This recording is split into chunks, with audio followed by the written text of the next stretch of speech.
Welcome back to Scarlet, everyone. I'm Brian, and I'm trying to keep a little bit quiet because I got the girlfriend over this week, and I try not to disturb her. She usually has earplugs on, so hopefully she won't hear this. But anyways, here we go. Let's continue the story. Where were we now? I don't even remember where we were. Oh, that's right.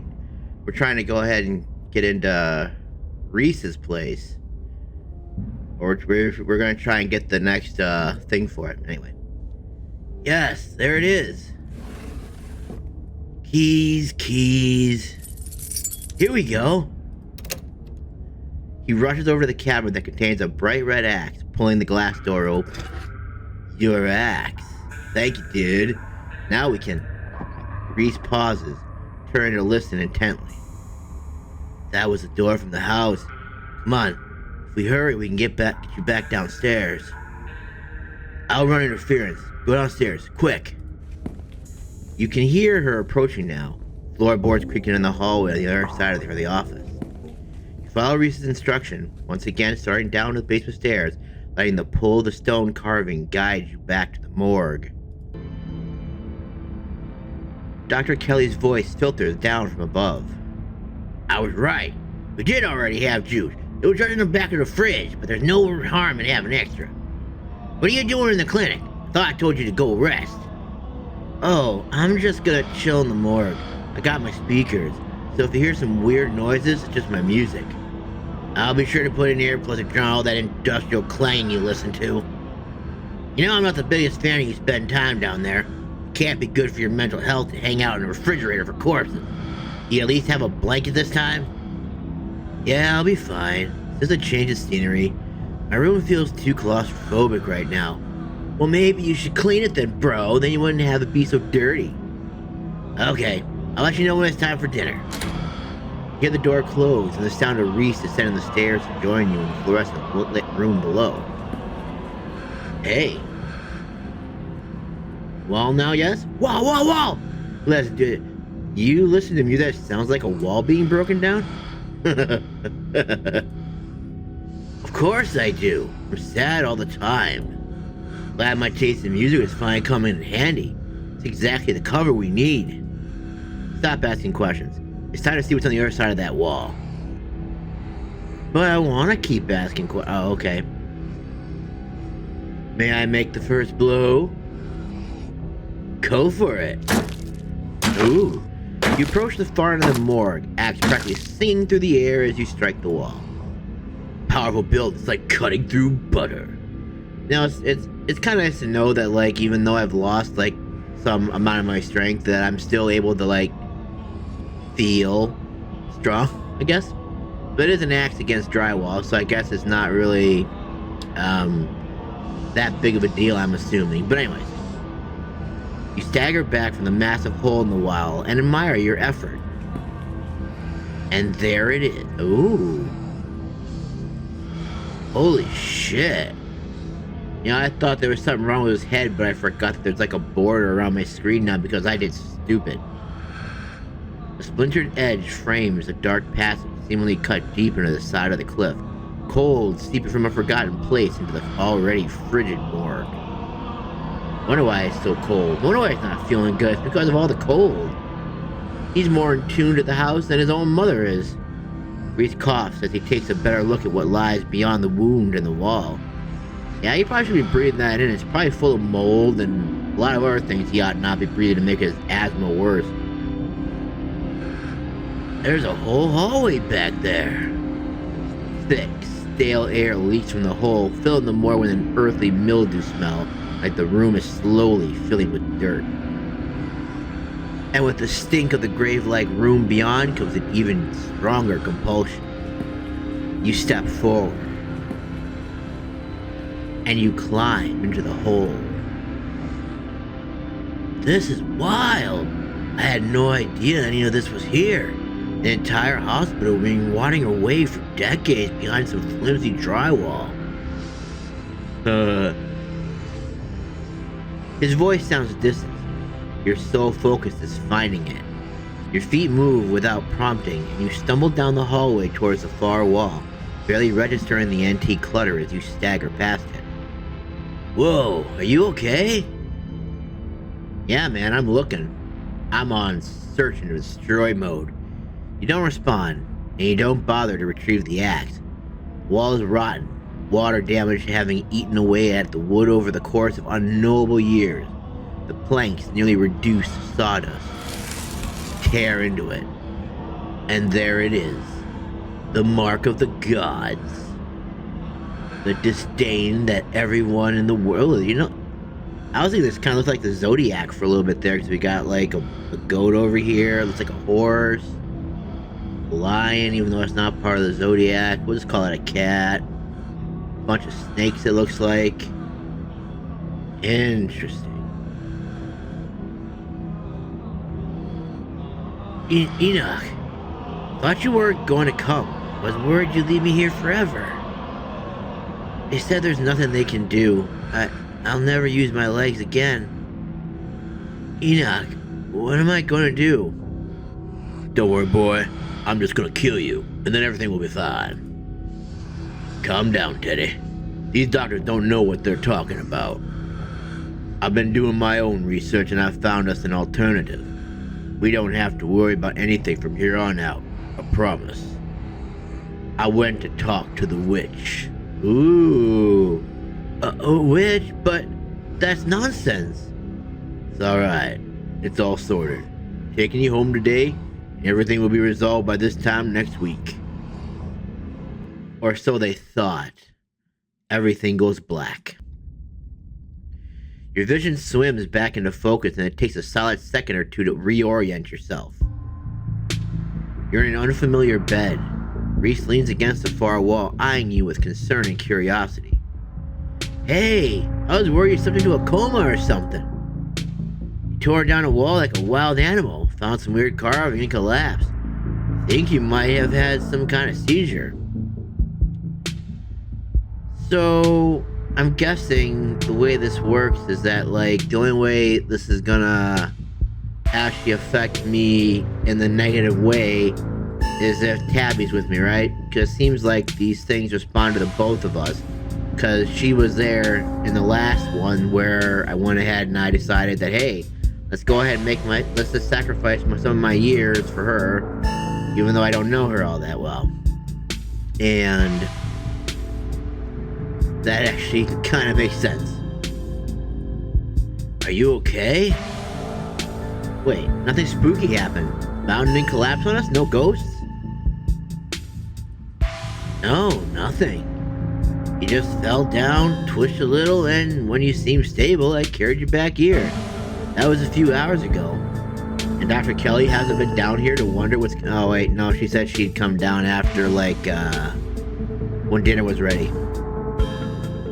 You carried me through a hole in the wall and up and down a bunch of stairs? I mean, I feel like that's a justified question. What? It wasn't super far or anything. I just picked you up and carried you. Might be sick a lot, but that doesn't mean I'm made of paper.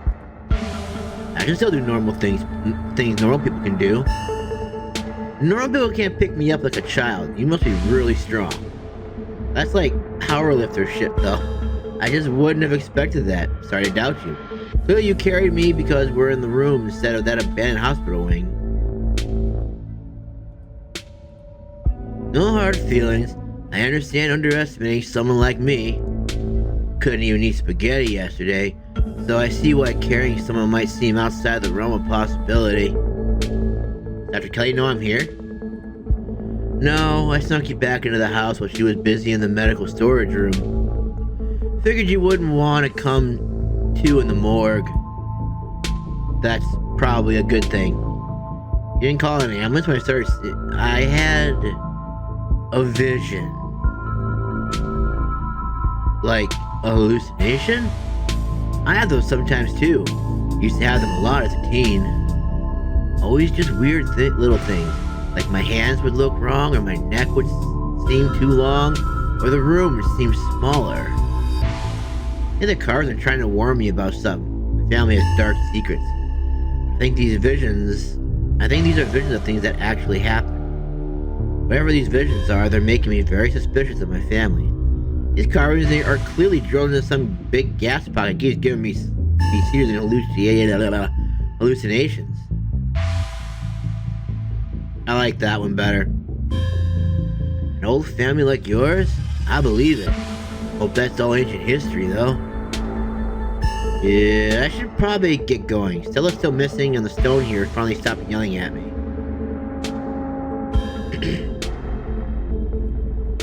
That might be a little tricky. Doc is on a warpath up there. Cause you see, she went into the morgue and saw that the wall was torn down, knew it was you, and then lost her shit. I refused to take my medicine. She's not happy about it. There was no way I was gonna take anything she gave me. She's been poisoning me for years. I've been thinking about what you said at dinner last night. I didn't see any other possibility. It's only been a day since I stopped taking my pills and I feel great.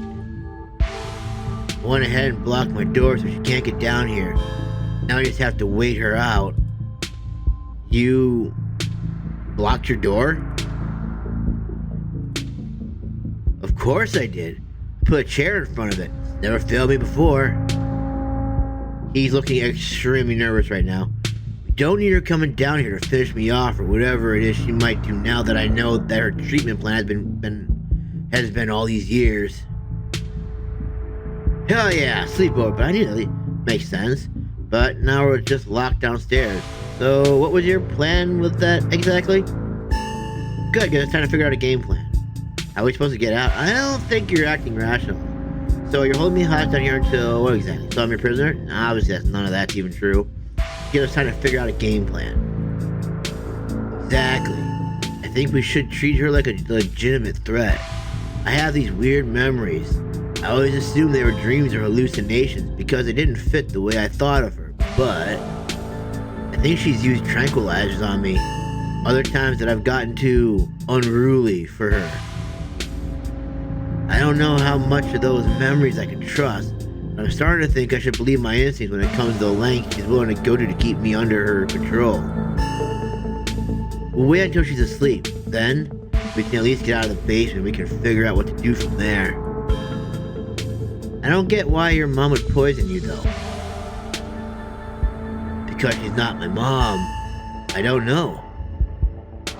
The thing I can't figure out is whether she's been trying to kill me slowly or if she just likes keeping me sick enough to be dependent on her. Either way, I don't think I ever had an illness. I think the illness was me growing up and becoming less easy to control. She sure found a cure for that. No matter what, we should get out of this business. We need to get you out of here. Who knows what she'll do when she finds out you know. Finds out what you know. Doesn't he have like an access window? Can they just go out that? Where would we go? The only person I know who has a car is Kanika. She's not answering her phone. I don't know anyone else. I don't have any other family to go to. I never even finished high school. When I get out of this house, I don't know how I can make sure I don't wind up right back down here. Stay with me if you want, just to get on your feet. Stay with me if you want. Alright. Just a rundown studio apartment, but there's a roof over your head and a warm place to sleep when the heat works. And nobody trying to poison me? Sounds like a pretty big upgrade. He smiles, his eyes distant as he imagines the possibility of such a life undoubtedly for the first time.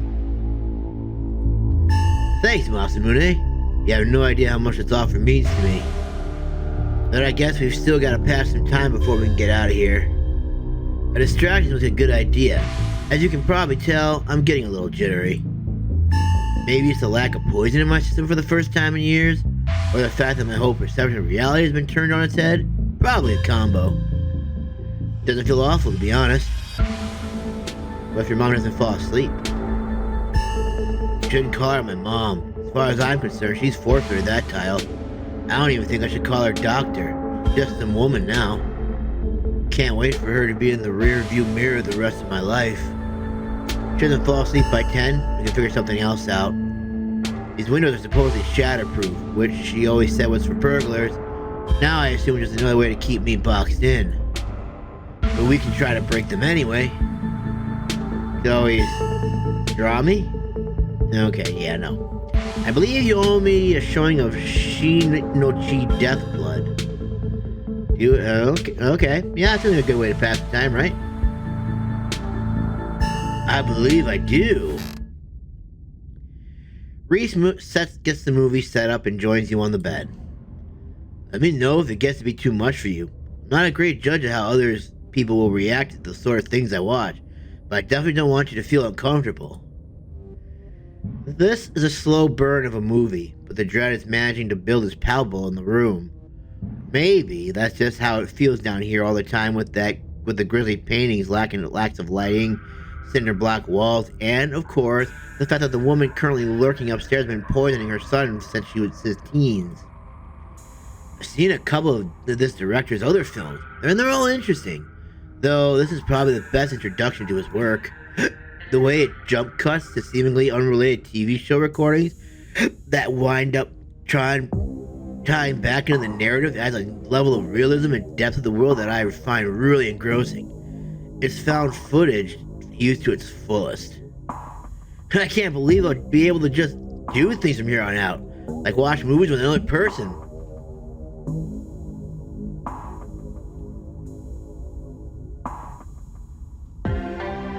He's gonna die, isn't he? She's gonna end up killing him, isn't she? This whole thing isn't gonna happen. He's just gonna die, right? This is like one of those things where I'm like, you can't save everyone. He's one person I can't save, right? Oh, it's gonna suck. Or talk to people ever. Yeah, this is way, man, I don't like this at all. I'm legitimately actually kind of a little bit nervous about this. You hear the difference in energy now that Reese hasn't had his daily dose of medicine. He's uncharacteristically chatty, clearly not used to talking to another person, let alone when he has the energy to carry on a long conversation. I'm glad you'll be able to have a social life, and I'm happy to be part of it. Let's not get ahead of ourselves. First, we have to get out of this basement. That's true. I shouldn't be counting my chickens. Still have to get past the woman upstairs. He tenses his back, straightening his muscles, clenching as he's reminded of the obstacle. Hopefully we can just wait her out. If not, he trails off. But his features soften as he once again immerses himself in the film. A man on the screen yells portents of doom into the camera, trailing off into a wordless scream. The plot is really heating up. I love that there are all these distinct sort of vignettes, little pockets of horror that affect a small number of people, and only once you start to see how they fit together can you realize it's some fundamental horror about the universe. And then it sees you back. Incredible! Cosmic horror in the truest sense. Reese is becoming very animated. Probably safe to assume that he's dealing with a lot of extra adrenaline right now, what with his entire reality turning out to be a lie. But he's also talking over the movie. I think a movie is too chill for you right now. Maybe we should just figure out how to leave. You know, I think I'd better... Talking during the movie is fine. Let him, he's excited. Yeah, sure, why not? Sorry if I'm talking a lot. I'm really jittery. A little terrified. I think she's up there right now. There's a knock on the window. Masamune, don't get any closer to that thing. It's time to go home. That voice. I know that voice. Is that who's been following you around? Without another word, Wayne starts pounding on the supposedly shatterproof window. Enemies upstairs, enemies outside, we're surrounded. Even if I get out of this house, I won't be safe. You won't be safe. What do you mean? Wayne isn't going to hurt you. He hasn't hurt anyone. Why did he call you that thing? You're being weird, man.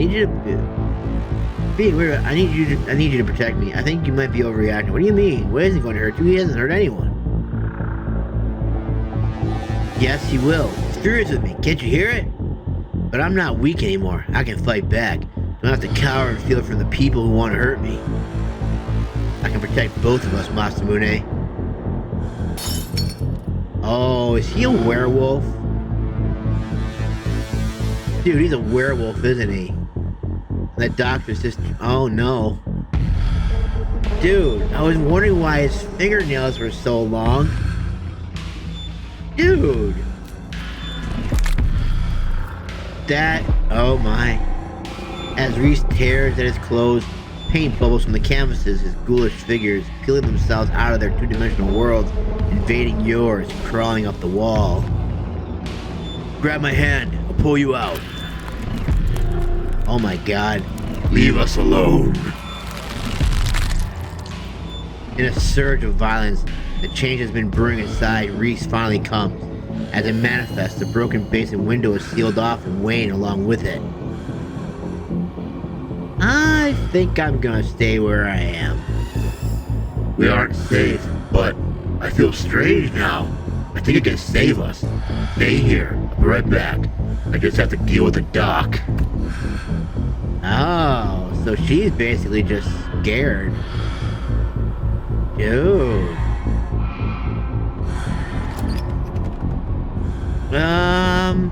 You're not sure? Yeah, maybe Tabitha wouldn't be able to do anything, though. You're not sure who to help. Best to follow Reese to see how things play out. Dude, I don't know what to do here. I kind of want to just go with him.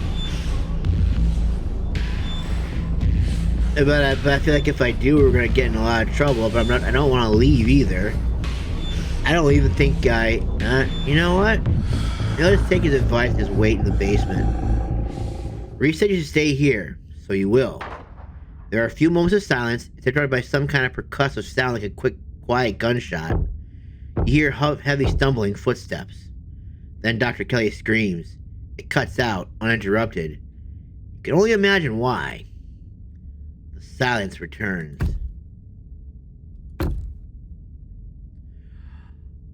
Okay, he's transformed even more now.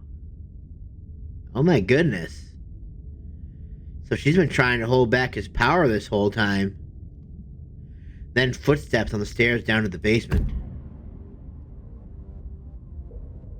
Oh my.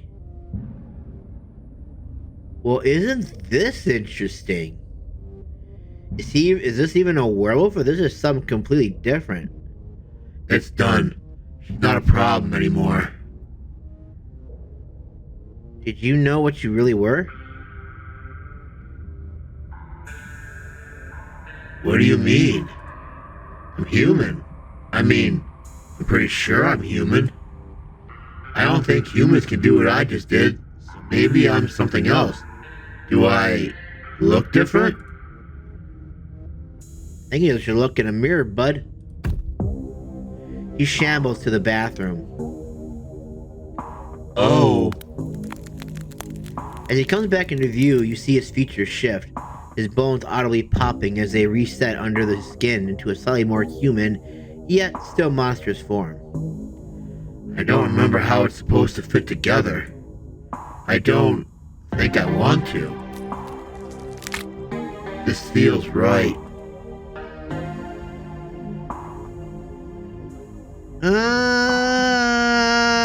I'm just gonna remain silent. There's a creak on the stairs above you. Dude, there's so many good pictures here I can use. It's amazing. Come along, Masamune. Don't waste another second talking to it. It's unstable. You're real. I am. Better get running. Pure terror in his eyes. Reese scrambles through the window and bounds off into the wilderness, his creations pouring out after him. Shall we? What is he? A mistake. You'd better not hurt him. So long as you keep your distance, that shouldn't be a problem. You should take that warning to heart. There's no telling what it'll do now that it's loose. You know what happened to Stella? She ran off, didn't she? Remember that. If you find her, she won't be there when you need her. Aren't you going after him? You follow Wayne out of the clinic and back onto Main Street. The night is oddly warm compared to the chill of the day. Crickets sing quietly in the sleepy little neighborhood. Everything that happened in the clinic almost feels like a dream, and now that it's over, you realize how little it meshed with your understanding of the world. It's time to go home.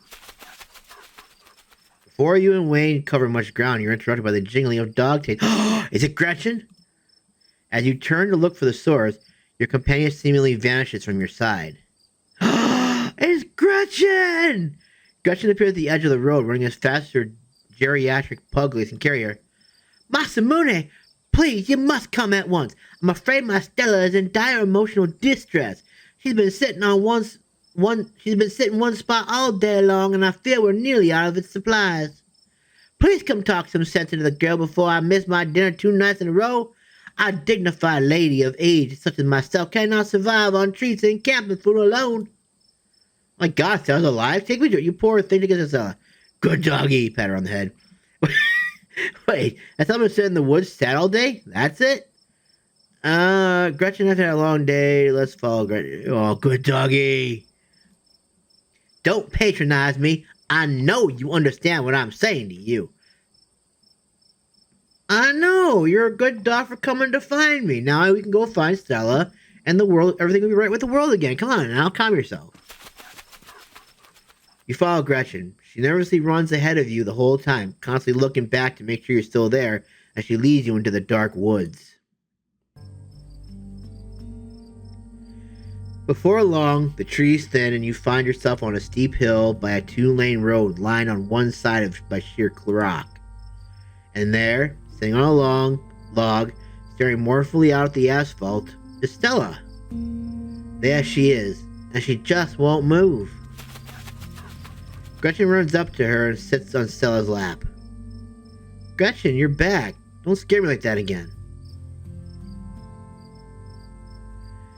You sit on the log beside her. Masamune, that ghostly did a number on you. I'm so sorry. Did I look that bad? I thought I was kind of distinguished. No one could have known that this would happen to me. Why haven't you been answering? I'm just so happy you're okay. I can't believe you've just been okay. I can't believe you've been okay all day. Everyone's been looking for you. Things happened. Yeah, I feel like this is more appropriate right now. I guess. And if it helps, I think you look real distinguished. Yes, thank you very much. I was gonna say that one, but she already said it for me, so. Come here often? You should probably know what happened with Reese. Yeah, we can explore that later. What is this place? This is where the accident happened. My parents died on this bend in the road. They were taking me to college. I was lying in the back seat. It had just rained and the sun was finally coming out. Stella lore? Oh, look at this. Surprised that seatbelt. Oh.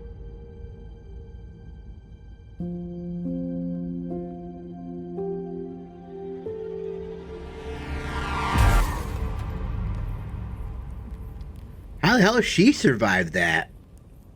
Oh, is it because she was laying down? Dude, it's because she was laying down. Oh my God. Seatbelts save lives. But apparently still is laying down in the back seat. Oh my. Oh my, their heads got ripped clean up. Oh my God. Oh my God.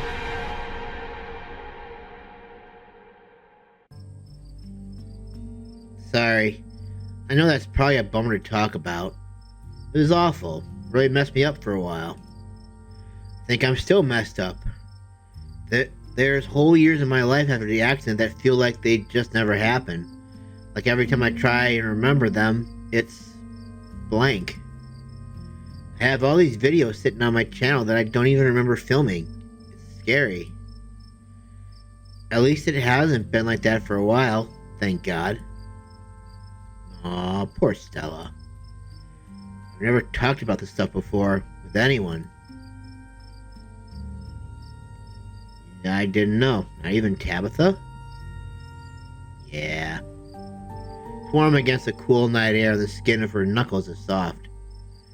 She finally tears her gaze from the road, her sad eyes meeting yours. But the hint of a smile creeps up the corners of her mouth, her dimples begin to crease. Her hand shifts, her calloused palm fitting into yours, her grip tightening. It's strong and comforting. You can tell she feels held. And so do you. Two of you stare out at the road.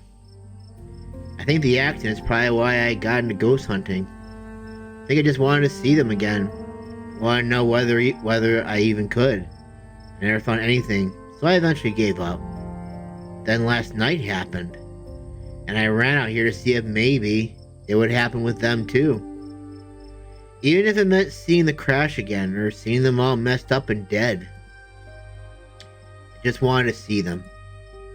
It's been a whole day. I don't think they're coming. Just wait here a little longer. Just because they weren't there doesn't mean they don't love you, wherever they are. Probably somewhere better than whatever hell Charlie got trapped in. Good they're not coming. You don't want them to be ghosts. They died with your future on their mind. It's time for you to start living it. Do you want to say goodbye? Yeah, let's do it. Carrie placed your other arm around her shoulders and pull her close to you.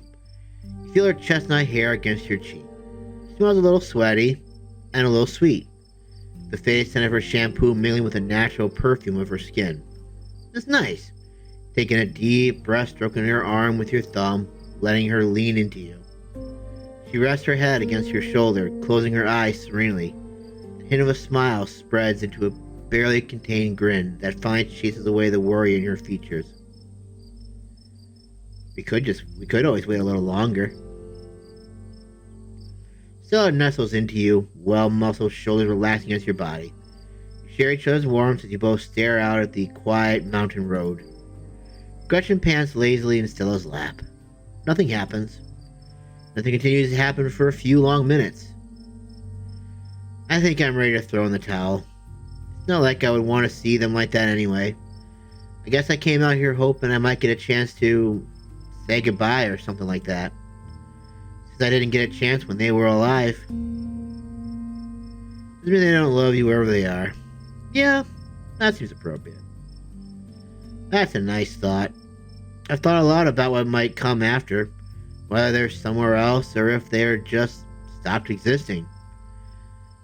I guess we've seen at least some evidence of the afterlife. Hope that means that there's a good version too. Where they're still on that long car ride listening to Dad's tapes with a blanket in the backseat for me when I eventually catch up to them. And it won't matter that I never got to say goodbye. You have a long life ahead of you before that. You could always say goodbye now. They die with your future on their mind. Time you start living, you can always say goodbye now. Stella sits in silence for a long moment, her breath slow and even. Goodbye. I love you. Don't worry about me. I'm gonna be fine. She's silent again as if waiting for a response. But it never comes. But she smiles, a lively glimmer returning to her sad eyes. That kind of felt better. I don't think I realized how much I'd kind of trapped myself in my own head. Thank you for breaking me out of it. She straightens up, stretching her neck. Gretchen hops down from her lap, tags stealing in the quiet night air. I know that's a stretch. That's the time to go home stretch. Thank the Lord. I'll be sleeping in my own bed tonight. Thank you, Master Mooney, for talking sense into this girl. We should probably head back, right? I haven't slept in a day. Wait before we go. I should tell you about what happened today. Yeah, she's had a long day. I think we should just let her go. We should just go home. Keep the events that transpired at the clinic to yourself. At least for now. I don't suppose I could ask you to walk me home? I'd love nothing more.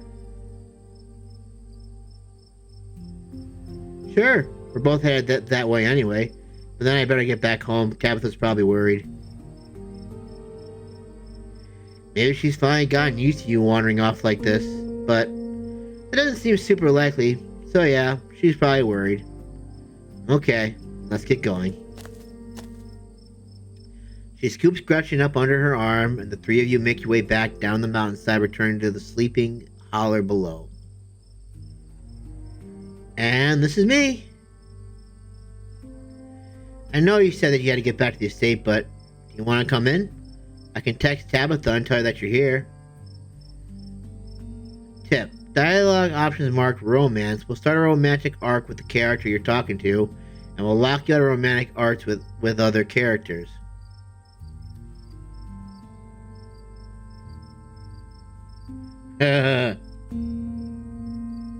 Okay. Sure, why not? Now she's just gonna die. This is gonna be an error thing again. Oh my god. Anyway, here we go. You follow her inside. Stella ushers you inside a barely contained grin, threatening to split into an excited smile. Let me just go take a quick shower. I've been sitting outside for a day. I need some soap. Then just take a minute. Then we can get cozy.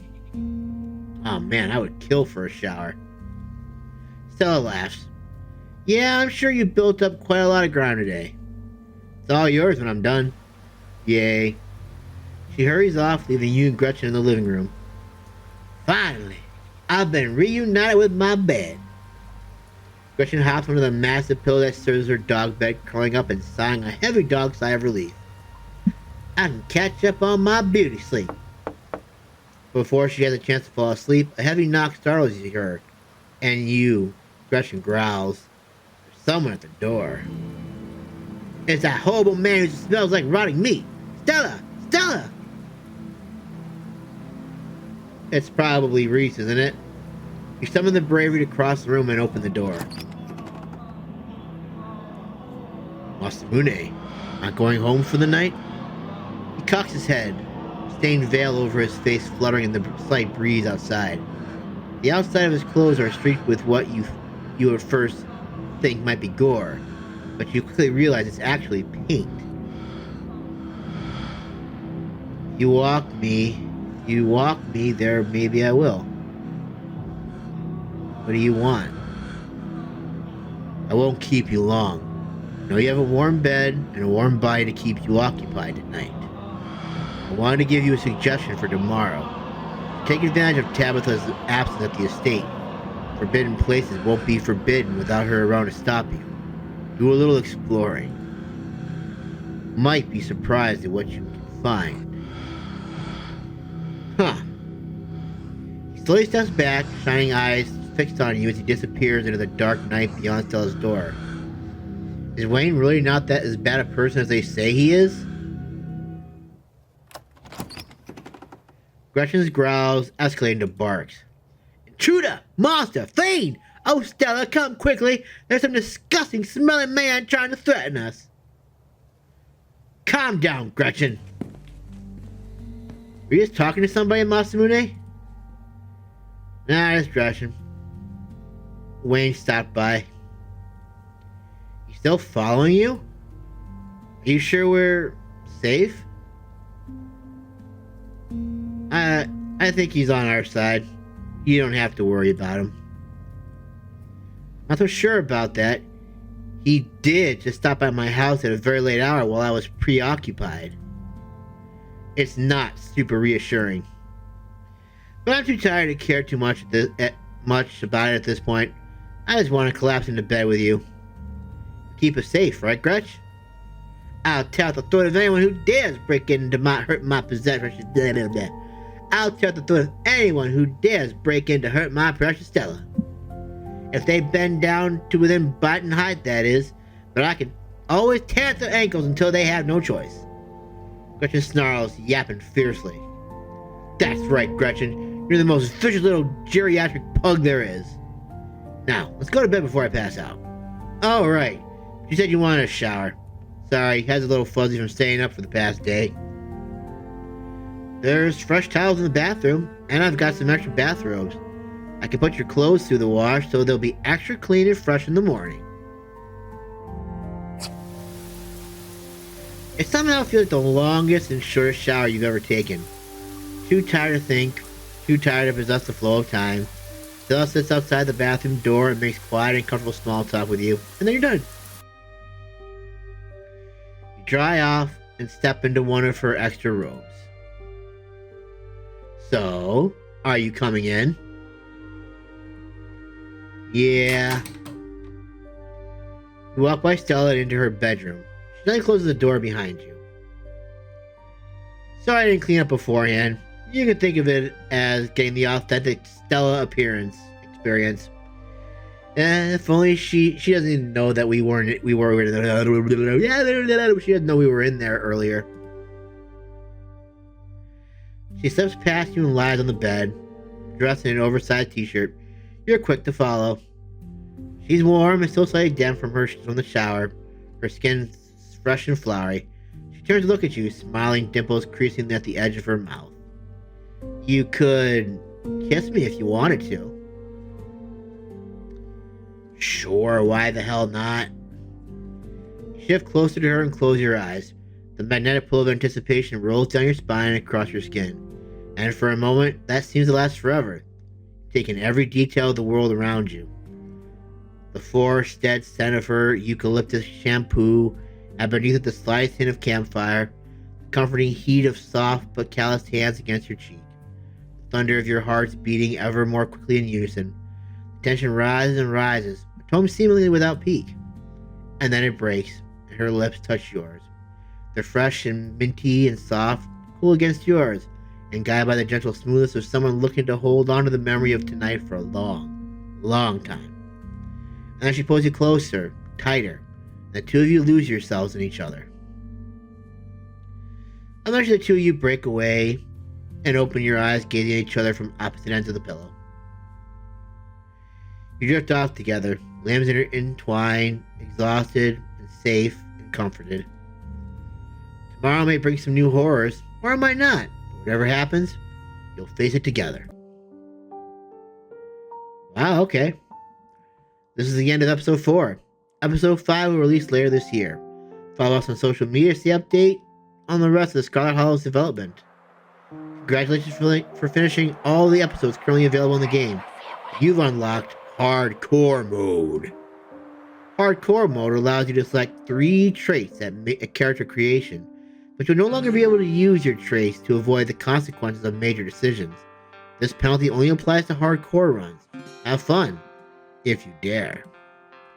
If you'd like to continue with this world state in episode 5, please save your game now. Okay.